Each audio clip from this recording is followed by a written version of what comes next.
Ari, this is the winner of the first official Son of Nimrod voting one. The choice was between 4 stories and you had to pick which one you wanted us to review. It was between 4 Christmas on Multiple Earths crossovers, and this is the one that won. Christmas on New Genesis, but later on they call it Christmas on Apocalypse. It's the Justice League crossover with the Jack Quimby Eternals characters. This is Justice League issue 183. It's written by Gary Conman, who probably hates you, and it is drawn by Jorge Perez. This cover though, I don't know if it is by him or not, cause I cannot spot his signature. And the art, it don't look that much like his. And looking at Green Lanterns here, it looks like Jim Starman. Kind of makes me think maybe this cover might be Jim Starman. As I said, I cannot find a signature hidden anywhere. There is a quote here, if you turn it sideways. It says, "Say for Aaron," is that the signature there? Yeah, this is Jim Starman. I was right. This is Onion there, one of the Eternals, and he is fighting the Justice League. It's a good cover. It really spotlights Onion well, cause he is just one guy, and he is beating off all of the team. And the Justice League, really good. We have got Dr. Fate, Supergirl, Green Lanterns, this is Jordan Halbert, Wonder Woman, Firelord, Batman, Superman, and this is Mockingbird, Chelsea Kane. The story is that some of the Justice League, they have been teleported to New Genesis. That is where the Eternals live. As I said though, this is a really good team. A really good cast of characters. Green Lanterns, he's really the only dud. I'd have preferred John Scott or Alan Stewart. And I do kind of feel that the Flask, he is missing. But this is a really good cast. And on this page, there is Superman flirting with his cousin. Always a treat if you are a weirdo. Wonder Woman, she is having a bit of a strop. She's like, who the fuck are these Eternals to call themselves gods? Must be a time of the month or something. But when they have been talking, Firelord, he has snuck off himself to have a look around. And he's still kinda a new member of the Justice League. So he's a rookie, he's inexperienced. And he ends up bumping into Onion. And naturally a fight breaks out. And Onion, he smashes the crap out of Firelord.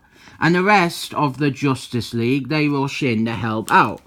So the League start fighting Onion, and Dr. Fate, he is doing it, but Onion is just like, oh, get lost. And then Batman and his daughter, Chelsea Kane, they come up with a plan to use tear gas on Onion. And that is clever. It's like a little joke, because when you cut an onion, you do a cry. So this is like the writer doing a little in-joke in it. And then Superman, Dr. Fate and Wonder Woman, they knock him out. And Green Lanterns, who is the worst Green Lanterns, Jordan Albert, all he does is make a fucking cushion for him to fall on. And now that all the fighting has stopped, some more of the Eternals show up. This one here, he is my favourite one, Metroid. There is Miss Miracles, Cersei Miracle, this is Miracle Man, and that is Danny DeVito. Metroid, he was the one who teleported all the heroes to New Genesis, cause there is a problem that they need help with. And Onion up here, he uses his fucker box. So you've got some sequential art. Onion, he is the son of Darkseid, and well, he has to use his fucker box to control his inherited rage and his ugliness. And what's happening is, Apocalypse, the world that's as evil as New Genesis is good, well, Apocalypse has done kidnap the entire population of New Genesis. And there is Apocalypse there. And it goes, Apocalypse. The very name brings an atavistic shiver to even the most innocent of souls. Ooh. Like some monstrous boil in the eye of God. It swells against a backdrop of stars, glowing and pustulant with evil. Ooh. If New Genesis is day, then Apocalypse is night. They are opposites in all things. And what we are doing now is that classic Justice League formula. We're splitting the team up into smaller teams. Miracle Man, Batman and Chelsea Kane, they are gunning off because they are good at stealth, so they are gonna scout ahead.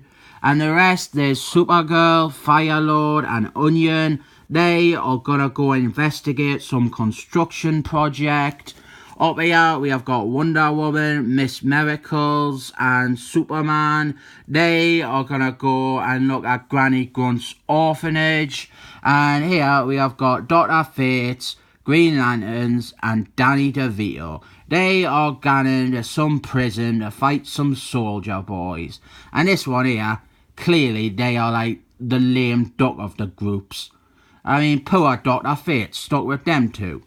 Metroid though, he stays behind to watch, cause he's like the big baby in the nappy from Marvel Comics. We find out that Miracle Man and the other Eternals that are in this story, they weren't kidnapped cause they were conveniently elsewhere when it happened. So the stealth team, they take out some soldiers. Then we find out what's been going on with Darkseid. He was presumed destroyed, but as you can guess, he's fucking coming back. But cause they all think that Darkseid is dead, they didn't know who was behind this attack, this kidnapping. And this is a concentration camp. It's like my favourite singer of all time says, This is America, Childish Gambler. And what's happening is, Danny DeVito, he's pretending to be a prisoner. He's pretending to have been captured. And look, he is kicking them. This is kind of funny. This is classic Danny DeVito. Really funny actor. And the soldiers that brought him in, it's just Green Lanterns and Dr. Fates in disguise.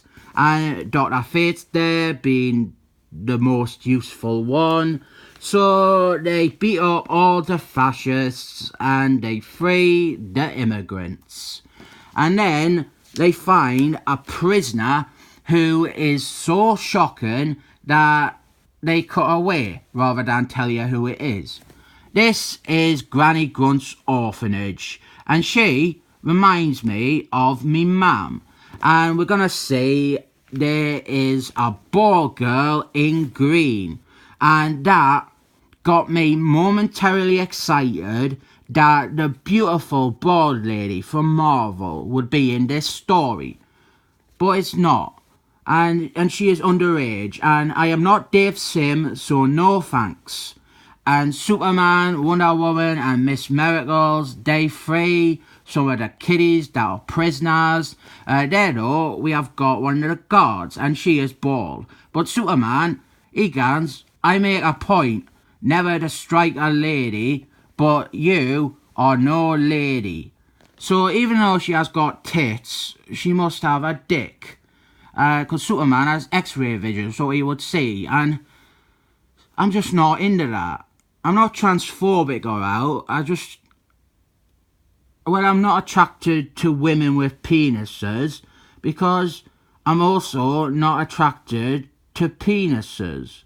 So this whole bit is just annoying because we have got two bald ladies and neither of them are Moon Garden from Marvel and neither of them are even applicable to be sexy.